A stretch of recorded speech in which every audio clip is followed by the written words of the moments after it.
Hey guys, and welcome to a brand new video here on FPL Now. Today we're going to be going over my team selection for Double Game Week 28, the transfers that I'm thinking of making for Double Game Week 28, and also how I finished Game Week 27. Let's get into it.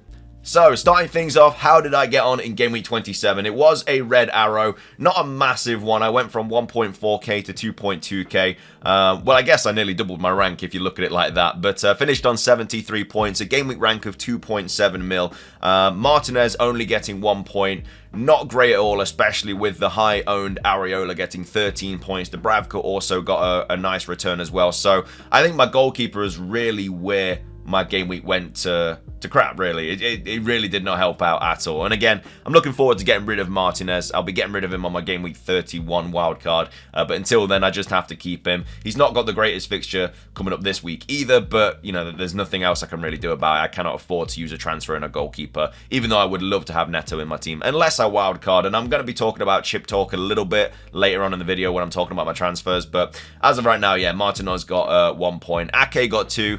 Gabriel got 6. Yeah, I don't know if double Arsenal defense hurt me. I think it did, because a lot of people around my rank actually own Saliba and Gabriel. Luckily, I had Gabriel and Van Dijk to kind of combat that, but then the last defender, a lot of people also had, like, maybe a Liverpool defender and stuff like that, so it didn't really hurt. A lot of people, it did quite hurt. It did hurt a little bit. A lot of people did have a lot of defense returns this week, so yeah, not ideal at all. But that's the back line. In midfield, Douglas Luiz, 4 points, Foden with 15, Palmer with 5, and Saka with 7. Yeah, the whole Saka situation could have been a lot worse. I feel like captain has got super unlucky. Had 2 assists in the first half. Looked like he could easily get so much more in the second half. I think he hit the post as well, or the woodwork, like 2 minutes into the game as well. So it could have been an absolute feast for Saka. But because he got subbed at half-time, because apparently he wasn't feeling very well, he luckily only outscored Haaland by 1 point. So yeah, I feel like as a non-captain, I got super lucky there, because that could have been really bad. Because obviously every return that Saka got actually hurt my rank, even though I owned the player, which is really weird. I understand that. It's just how FPL is with like ranks and stuff like that. But it's another week of all my midfielders returning though. I cannot complain at all. And then Solanke with 2 points, Haaland captaincy with 12 points, and then Watkins with 13 points as well. And on the bench, the only points was from Bowen, who got 5 points. Again, between him and Douglas Luiz was who I was going to play this week. I went with the penalty taker. It was a 1 point difference, not the worst thing in the world. But yeah, finished on 73 points, a small red arrow. Let's see how we're looking for Double Game Week 28. So, this is the team selection so far. Obviously, I do have 2 free transfers in the bank, and I also have 2.1 mil as well. So I've got a lot of money and a lot of transfers to play around with, which of course is what I'm going to need going into this double. So we've got Martinez in goal at home to Spurs. This is actually a pretty big fixture, because obviously it's like it's a massive fixture for European spots. Like Villa and Spurs are like neck and neck right now. So yeah, whoever comes out on top in this fixture is going to create a lot of space in those European spots. And obviously being at home, it is obviously sided with Villa, and Spurs aren't exactly great away from home as well. But yeah, I don't think he's keeping a clean sheet this week regardless. It's not looking likely, especially with a game like this. It might be super cagey and it might finish like 0-0 or something, which wouldn't be too bad. But either way, yeah, Martinez, who's got Spurs at home, not expecting too much. At the back, this is going to be changed a lot. But as of right now, before any transfers, we've got Estepinian, who's got Forest at home. Again, I don't really want this man in my team at all. Like, he's not like guaranteed to start, and when he does start, he loves the yellow card. He's just not the player that he was. And even though it's a pretty nice fixture with Forest at home, you know, Brighton do not keep that many clean sheets, and I expect Forest to score and hopefully win that game as well. So yeah, I will definitely be getting rid of Estepinian this week, most likely. We then have Gabriel, who's got Brentford at home. Absolutely fine just playing Gabriel. Will they keep a clean sheet in that fixture? I don't know. Tony does like scoring against Arsenal, so I don't know if he will. But I don't know. Arsenal are just really good at the back this week, this season, and yeah, I'm absolutely fine having Gabriel in defence there. I would love double Arsenal defence, but I'll kind of look into that on my Game Week 31 wildcard. And then my last defender is Virgil van Dijk, who's got City at home. He's not the worst player to play. It's not the greatest fixture, obviously, especially when I have 2 attackers playing against Liverpool. But if I have to play him, I will. But again, I'm thinking of getting rid of Estepinian and Virgil van Dijk this week regardless. And I may take a hit. Again, I'll talk about that in the transfers as well, but we'll see what happens. So that's the back line there. Again, not looking too good at the moment, but of course, we'll be bringing in some double game week players 1000%. And then in midfield, we've got Bowen, who's got Burnley at home. Again, a bit of a differential for me, so I'm really hoping he can pop off this week.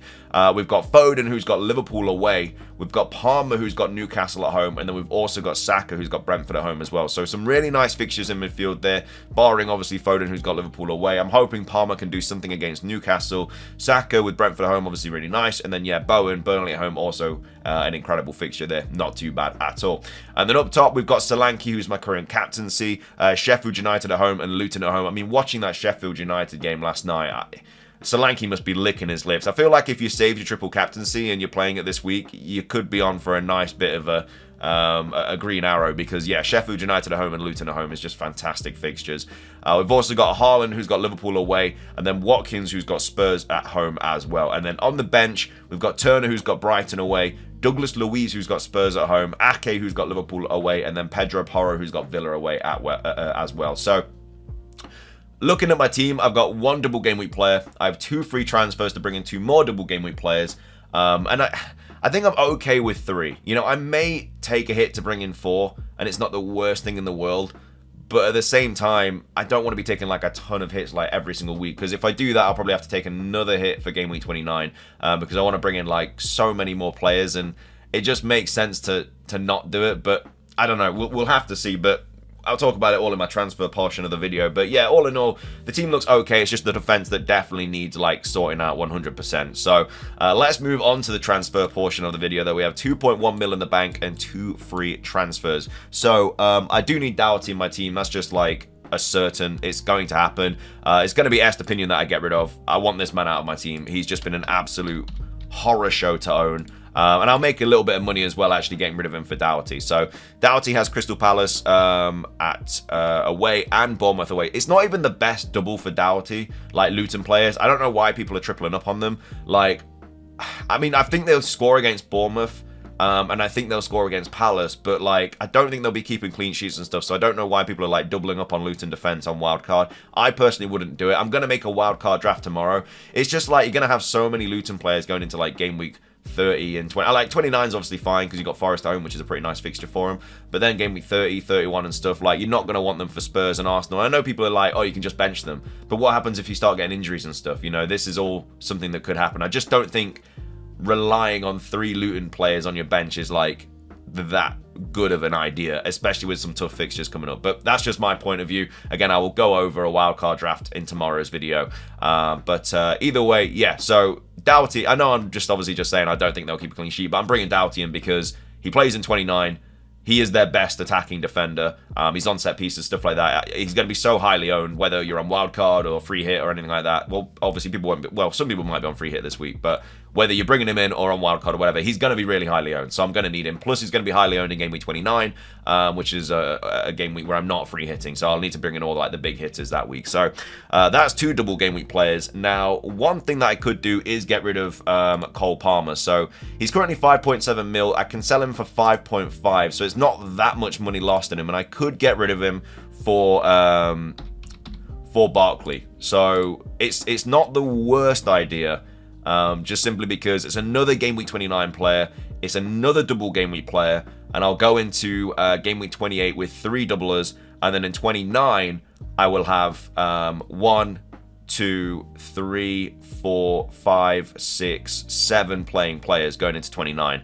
So a free transfer will push that up to 8, and then if I take a hit, it'll push me up to 9 playing players. And I think I'm okay with 9 playing players because in game week 29, I'd ideally like to bring in Tony for Solanke. So this will be my game week 29 transfers, which I'm gonna be taking a hit regardless. So I'll have Watkins, Tony up front, and I'll have Douglas Luiz, Barkley, Bowen, Porro. Hopefully, if he's fit. If he's not fit, then I don't know what to do really. And then Doughty, and then obviously Martinez as well. So I'll be taking a hit and obviously be bringing in Son for Foden as well. So those would be my 2 free transfers. Well, my 2 transfers in 29. Obviously, one would cost a hit, but I'm fine taking a hit to bring in like a player of Son's kind of capabilities. So in game week 29, I'd have 1, 2, 3, 4, 5, 6, 7, 8, 9 players, and that's after a hit. I think I'm okay playing that. The only player that I'm worried about not owning is Reguilon. And he's got Burnley away, and he's been very, very good. He's going to be on a lot of free hit drafts as well. And that's the one that I'm a little bit worried about. I don't think it's worth bringing him in for a -4, because if they do concede, then I'm just like losing points. I'm just going to have to hope that Burnley do score and Reguilon doesn't do anything. So I'm just going to have to hope with that. But I think that's the play there for game week 29. So if I just bring it back to what my team actually looks like now. So obviously bringing in Doherty. And that's obviously if I get rid of Palmer for... That's if I get rid of Palmer for, what's he called? Barkley. So I think I will do that. Just have an extra doubler and a player in 29. I think I will do it. It's obviously... The Newcastle at home fixture is obviously not ideal to lose. But it's not like the greatest fixture. And Chelsea aren't playing fantastic at the moment. It's just, I know he can haul. And if he does, it's going to really, really, like... ruin me because he's so highly owned. But that's obviously one thing I could do. The another thing I could do is obviously just not do that, have 8 players in game week 29, and then instead bring in an extra player this week. So get rid of like Van Dijk for a I don't even know who the Bournemouth defenders are now, because obviously of the I don't even remember who it is. Let's just bring in this player. Again, I wouldn't be bringing this player regardless, because he's not going to be playing. But this is a Bournemouth defender, so I could bring in a Bournemouth defender this week. So I'd have still 3 doublers.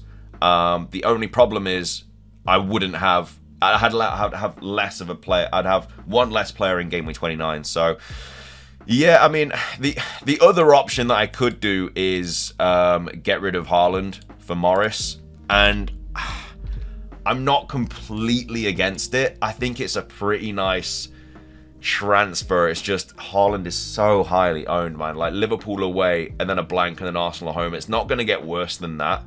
And then obviously I have that fixture in 29 as well. So it's whether I want Palmer, who's got Newcastle at home, and then Burnley at home in 31, which are really, really nice fixtures, or do I want Haaland, who's got Liverpool away and then Arsenal at home. So it is really, really annoying. I mean, I can always bring Palmer back in on a game week 31 wildcard, but I lose that Burnley at home fixture. So I don't even know, man. I don't like pulling apart my midfield. It looks really nice this week. It really does. Like, I could get rid of Foden this week, but I don't know. I mean, I generally could get rid of Foden for Barkley instead. I mean, Liverpool away. I mean, I don't know if I'd probably still have him on my game week 31 wildcard, because like Man City's fixture is just fantastic. Like on the build up to the end of the season, so I definitely want a triple up there.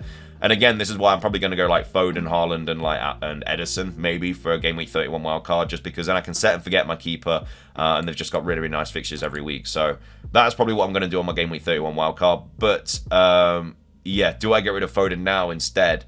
And bring in Barkley or someone like that. So I don't even know like what Barkley's minutes are, and I can't believe I'm bringing in 2 Luton defenders this week. I mean, he's playing 90 every game. He's just not really done anything, has he? Like 2-1, 2-1. Like I don't know. I think it's a bit of a trap personally. So yeah, Morris might be the better option, really. I think Morris is he on penalties as well? He might be on penalties. I'm not actually too sure who's on penalties for Luton. It might be Morris. Not Boris.